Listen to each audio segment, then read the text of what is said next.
Fire के बाद peoples party और नून लीग में राबते बहाल। दोनों जमातों के बड़ों का 24 घंटों में दूसरा राबता। वज़ीर-ए-आज़म शहबाज शरीफ का चेयरमैन पीपल्स पार्टी बिलावल भुट्टो को टेलीफोन। मौजूदा सियासी सूरत हाल, सैलाब और खारजा पॉलिसी पर बात की गई। दोनों जमातों के रहनुमाओं को एक दूसरे के खिलाफ बयानबाजी से रोक दिया गया। हुकूमती वफ़द ने सदर ममलिकत आसिफ अली ज़रदारी को मना लिया। वफ़द में नायब वज़ीर-ए-आज़म इसाक डार, स्पीकर कौमी असम्बली अयाज सादिक और वफाकी वज़ीर दाखिला मोहसिन नकवी शामिल थे। दोनों पार्टीज का सियासी इत्तेहाद को मज़ीद मजबूत करने, सियासी दर्जे हरारत कम रखने और शोला बयानी से गुरेज पर मुकम्मल इत्तेफाक। मुलाकात में फैसला किया गया कि दोनों जमातें आइंदा सियासी पॉलिसी के लिए मिलकर ही चलेंगी।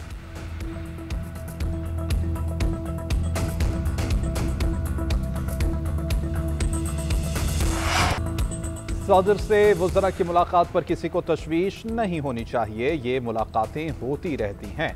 वज़ीर आला सिंध की सहाफ़ियों से गुफ्तगू। मरियम नवाज की पीपल्स पार्टी पर तनकीद के सवाल पर मुराद अली शाह ने कहा कि उन्हें नहीं पता कि वो तनकीद करना छोड़ेंगी या नहीं। पंजाब में सैलाब के हम जिम्मेदार नहीं हैं, सिर्फ सैलाब पर बात होनी चाहिए थी। जो बदमज़गी हुई वो नहीं होनी चाहिए थी।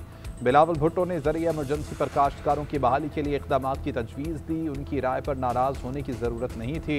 आलमी बिरादरी से सैलाब से मुताल्लिक़ बात न करना समझ से बाहर है।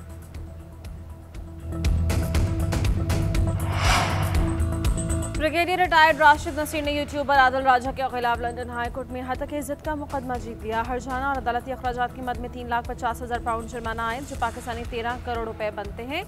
हाई कोर्ट के जज ने रिमार्क्स दिए कि आदिल राजा ने राशिद नसीर को बदनाम किया, झूठे बेबुनियाद इल्जामात लगाए। अदालत का आदिल राजा को अपने तमाम सोशल मीडिया प्लेटफॉर्म्स पर फैसले का खुलासा शाया करने का भी हुक्म। अदालत ने कहा कि आदिल राजा को शाया करना होगा कि उनके तमाम इल्जामात झूठे और हद तक आमेज थे।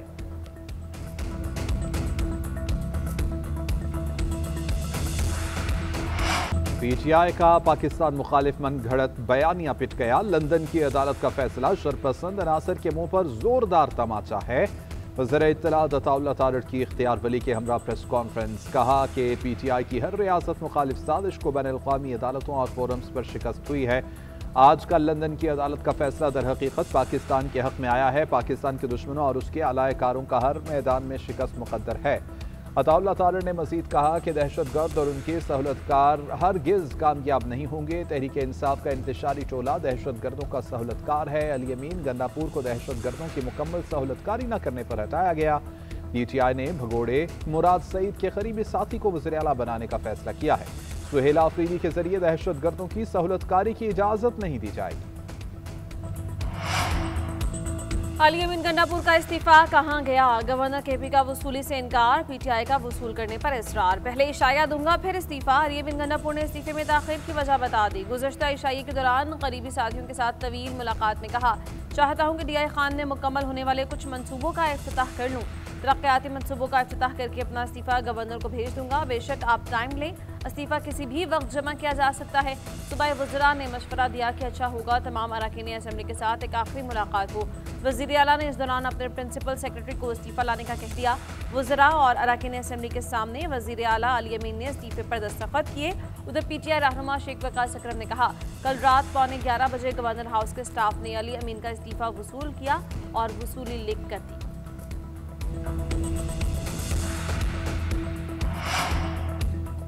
खैबर पख्तूनख्वा के वज़ीर आला की कुर्सी के लिए अपोजिशन भी मुतहर्रिक। अपोजिशन लीडर डॉक्टर इबादुल्ला की गवर्नर फैसल करीम कुंडी से हंगामी मुलाकात। गवर्नर खैबर पख्तूनख्वा ने कहा कि अपोजिशन और हुकूमत में 20 नंबर्स का फ़र्क है। पीटीआई के खैबर पख्तूनख्वा में ग्रुप बने हैं जो एक दूसरे की टांगें खींचते हैं। पेशावर में आज अपोजिशन जमातों का मुश्तरका इजलास भी होगा। अपोजिशन लीडर डॉक्टर इबादुल्ला ने कहा कि मंजर बदल चुका है, अब अदम एतमाद नहीं। वज़ीर आला का इलेक्शन होगा, सबसे राबिते कर रहे हैं। पाकिस्तान की सियासत में सब कुछ मुमकिन है। केपी असम्बली में तहरीक इंसाफ के हिमायत याफ्ता MPAs आज़ाद करार। इलेक्शन कमीशन ने पीटीआई के हिमायत याफ्ता अरकान को आज़ाद जाहिर किया। इलेक्शन कमीशन ने कौमी असम्बली सूबाई असम्बलीज़ की पार्टी पोजीशन जारी कर दी। फहरिस्त में सुन्नी इत्तेहाद काउंसिल के एक रुकन को जाहिर किया गया है। इलेक्शन कमीशन ने फैसला सुप्रीम कोर्ट के 25 अगस्त के फैसले की रोशनी में किया।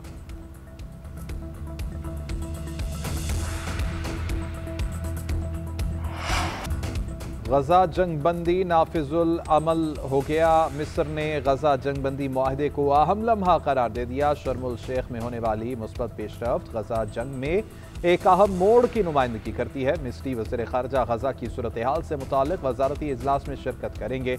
मिस्री मीडिया के मुताबिक मुआहदे के तहत गजा से 20 इसराइली अरगमालियों की रिहाई इतवार या पीर के रोज़ मुतवक्के है। मिस्री सदर अब्दुल फताह अल सीसी ने कहा कि दुनिया एक तारीखी लम्हे की गवाह है जहाँ अमन की फतह हो। 2 साल तकलीफ और मुसीबतों के बाद गजा में जंगबंदी मुआहदे पर इत्तेफाक हुआ।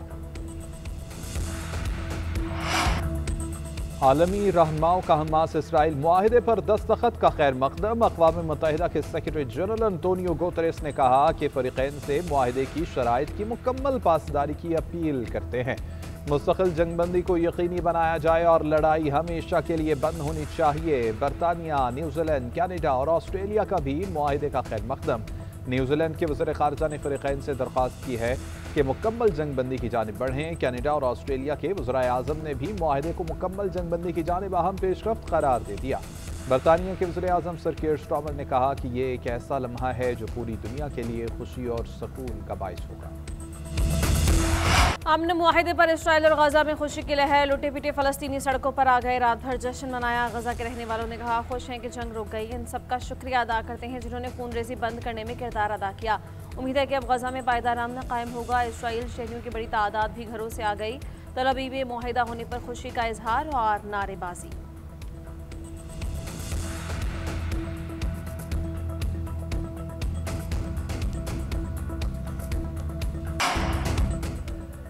वज़ीर आज़म शहबाज शरीफ का गजा में जंगबंदी का खैर मकदम। एक्स पर पोस्ट में लिखा कि मशरिक़ वस्ता में पायदार अमन के क़याम का एक तारीखी मौका मुयस्सर आया है। कतर, मिस्र और तुर्किया की साबित कदमी और दाना क़यादत को भी सराहना चाहिए। फ़लस्तीनी अवाम ने नाक़ाबिल बयान मसाइब बर्दाश्त किए। दुनिया को काबिज़ क़ुव्वतों और गैर कानूनी आबादकारों को जवाबदेह ठहराना चाहिए। हम अपने शराकतदारों बिरादर ममालिक के साथ मिलकर काम करते रहेंगे। फ़लस्तीनी अवाम के लिए अमन व सलामती उनकी ख्वाहिशात और अक़वाम मुत्तहिदा की करारदादों के मुताबिक यकीनी बनाई जाए। इसराइली हिरासत से रिहाई पाने वाले सेनेटर मुश्ताक पाकिस्तान पहुंच गए। इस्लामाबाद एयरपोर्ट पर सेनेटर मुश्ताक का शानदार इस्तकबाल हुआ। सैकड़ों अफराद सेनेटर मुश्ताक के इस्तकबाल के लिए इस्लामाबाद एयरपोर्ट पहुंचे। इस्लामाबाद एयरपोर्ट पर फ़लस्तीनी परचमों की बहार सेहूनी फ़ौज ने गुज़श्ता हफ्ते फ़लस्तीनियों के लिए इमदाद ले जाने वाली कश्तियों को रोकने के बाद उन्हें हिरासत में लिया था।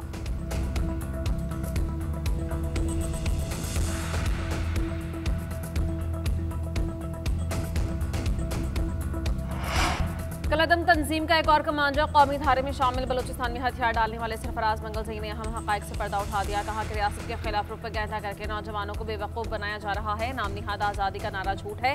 4 या 5 अफराद को मुखबिर करार देकर कत्ल किया गया, लेकिन उनके लिए किसी ने आवाज़ नहीं उठाई। गैर मुल्की एजेंसीज कलदम तंजीमों के पीछे हैं।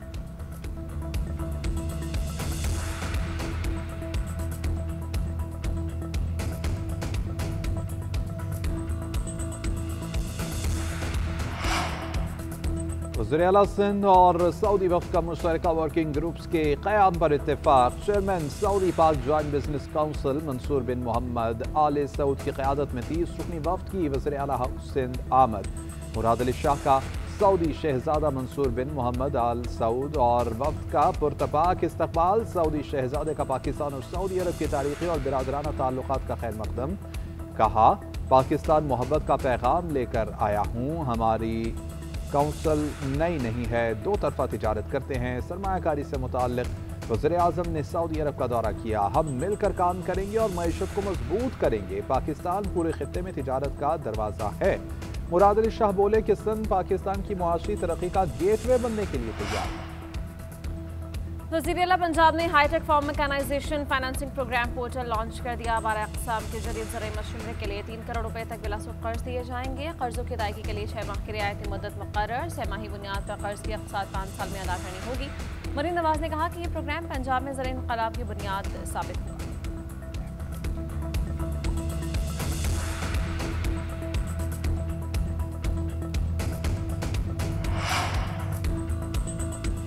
बलूचिस्तान हुकूमत ने गवादर में वाटर एमरजेंसी नाफिज कर दी। पानी की फराहमी पर तमाम टैक्स मुअत्तल कर दिए गए। हम हंगामी इक़दाम तेज करने का हुक्म। वज़ीर आला बलूचिस्तान सरफराज बुगटी की ज़ेर सदारत इजलास। पानी बहरान से निपटने के लिए अब तक उठाए गए इक़दाम में सुस्त रवी पर इजहार बरहमी। कहा, जिन अफसरान में बहरान से निपटने और फैसला साजी की सलाहियत नहीं, वो रज़ाकाराना तौर पर ओहदा छोड़ दें।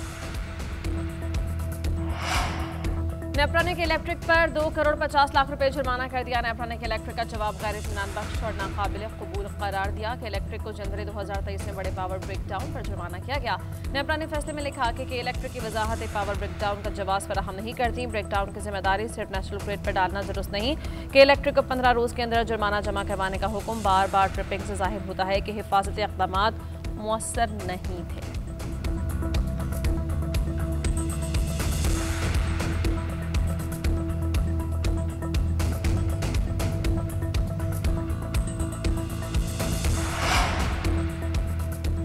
बगैर लाइसेंस गाड़ी चलाने वालों की गिरफ्तारी और गाड़ियां जब्त करने की डेडलाइन मुकर्रर करने के खिलाफ case. Studio Islamabad captain retired Hamza Humayun अदालती नोटिस पर जाती हैसियत में इस्लामाबाद हाई कोर्ट में पेश हुए। अदालत को बताया कि अभी तक हमने लाइसेंस न रखने वाले किसी भी शहरी के खिलाफ कोई मुकदमा दर्ज नहीं किया। चीफ जस्टिस सरफराज डोगर ने रिमार्क्स दिए कि मुकदमा इंदराज के बाद वो क्रिमिनल हिस्ट्री में आ जाता है। 1 टाइम वार्निंग और जुर्माना करें, दूसरी मरतबा बेशक सख्त कार्रवाई करें। लाइसेंस न रखने वालों के खिलाफ मुकदमा दर्ज हुए तो उनके लिए बदनामी का बाइस होगा।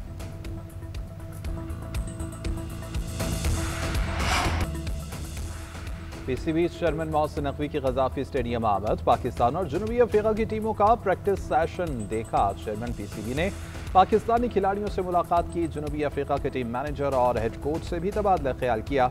चीफ सेलेक्टर राकिब जावेद और पीसीबी अहदेदारान मोहसिन नकवी के हमरा थे। रेड बॉल कप्तान शान मसूद भी चेयरमैन पीसीबी से खुशगप्पियों में मसरूफ रहे। गजाफी स्टेडियम तज़ीनो आराइश के बाद पहली बार टेस्ट मैच की मेजबानी करेगा।